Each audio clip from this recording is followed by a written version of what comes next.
हरिः कर्ता।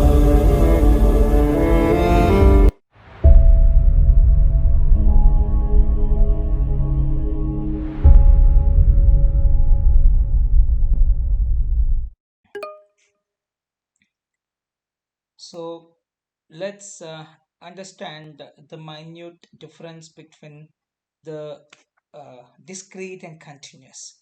Let's take this. The time which we see on clock is discrete, whereas the time in general is continuous. Why such?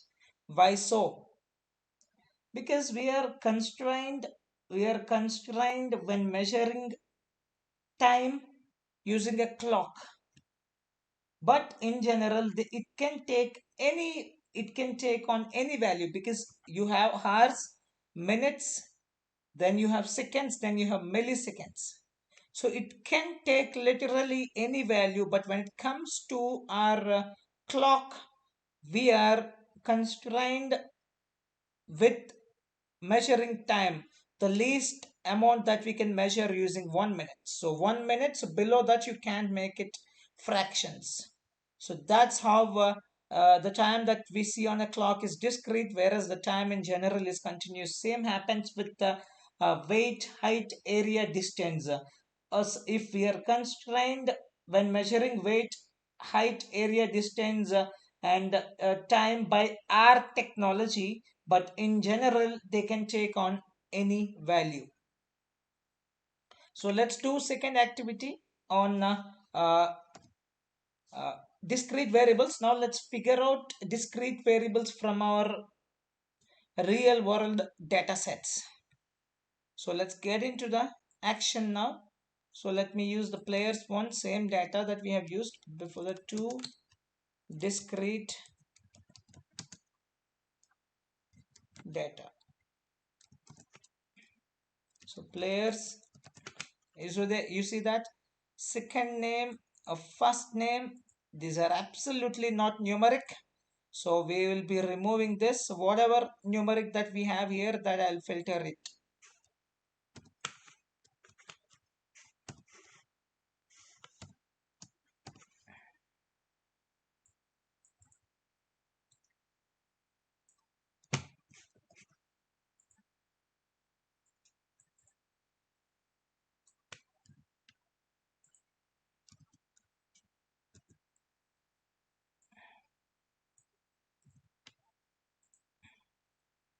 Okay.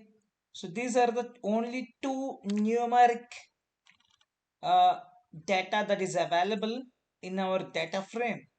So rest all are different types of textual, not a numeric. What that type is, it's a that we will see later. So now, are these variables continuous variables or discrete? So we have seen both a continuous variable or discrete variable. So as we have discussed earlier, these are continuous variable. So that's the reason we will go for the another data set. So I'm gonna go for the customers. Okay, I'll go with the store details. So store is equals to pandas dot read csv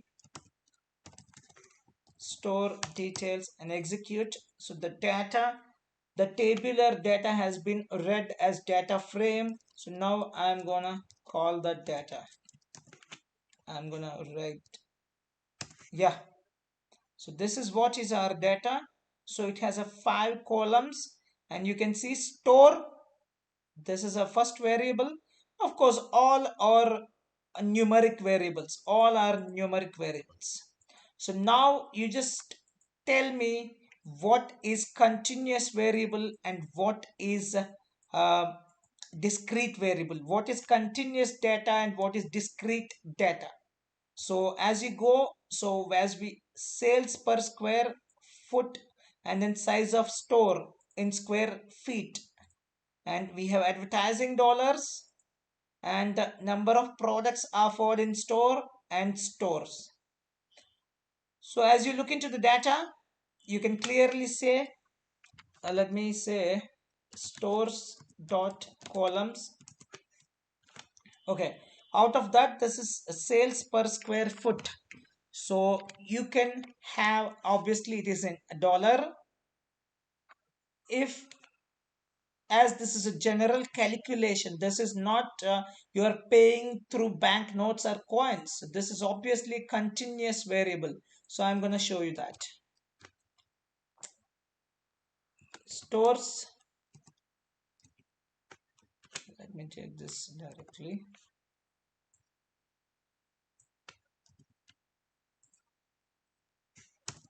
Yep, describe,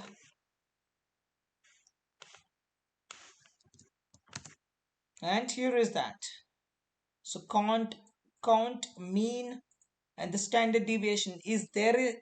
Does, when we say $83.85, does it make sense? Of course it makes sense, because you're not paying through the coins or this thing, so the value makes sense. So now the standard deviation also. Then we have a size of store in square feet. Obviously this is also continuous variable.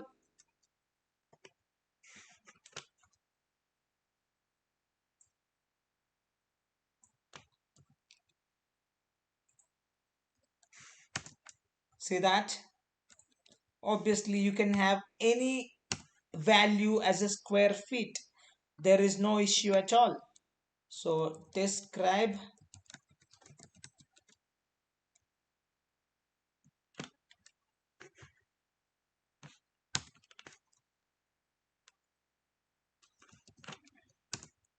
yeah, you got the mean of 63447.22857. You see that? That's the mean. So you can have any value as a square feet. So this one and this one. So stores and the sales per square foot, and then size of store in square feet. So both are continuous variables. Marked it. So then we will look into the store, whether store is a continuous data or discrete data. So let me take the store, and it's a store.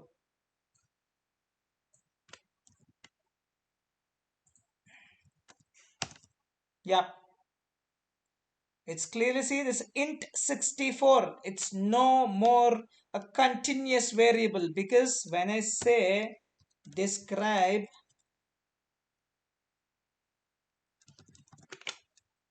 and of course you got the standard deviation of this, but this actually doesn't make any sense, because you can have one store, two store, three store, you can have 70 stores, but you can't have 20.3510 store.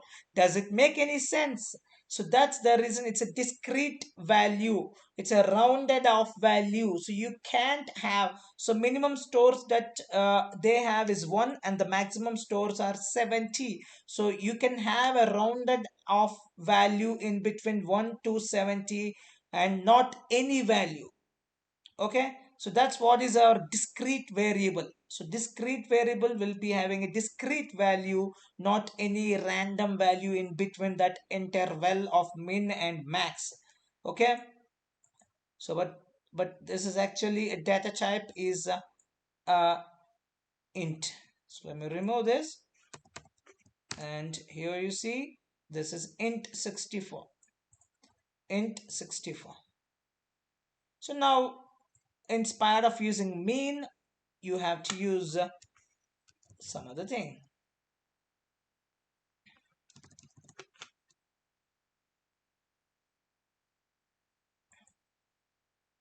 Okay, so that's what is a store. So then we have another, this is our discrete, and similarly you have advertising dollar. This is just a dollars, of course depends upon the calculations. Again, this can fall into both category, both discrete as well as continuous. You don't need to worry much, depends upon the requirement you can use. But the last one you have is number of products offered in store. Number of products offered in store. So stores, let me bring that one.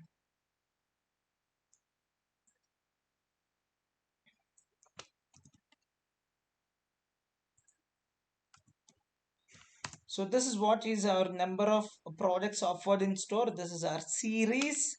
So I'm gonna, so now it's clearly you can see that on int 64. So now my question is, you can offer 30 products, 40 products, 10,000 products, 20,000 products, but can you offer 1.5 product? Does it make any sense? So when you want to give a count, when you want to represent a feature as a count or number of products, then the data can be represented as a discrete data. So that's what you see. From min to max, in between the interval, you can have a discrete values only, not any random number of values.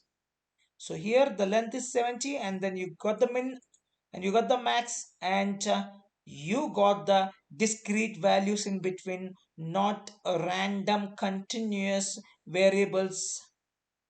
Got it? So that's in this total data. So let me bring this columns one more time. So store is our discrete. These four size of store is absolutely continuous variable. Sales per square foot, if it is in dollar again, and advertising in dollar, could be both. It's a complex. And then we have a number of products offered in store. This is absolutely your discrete variable.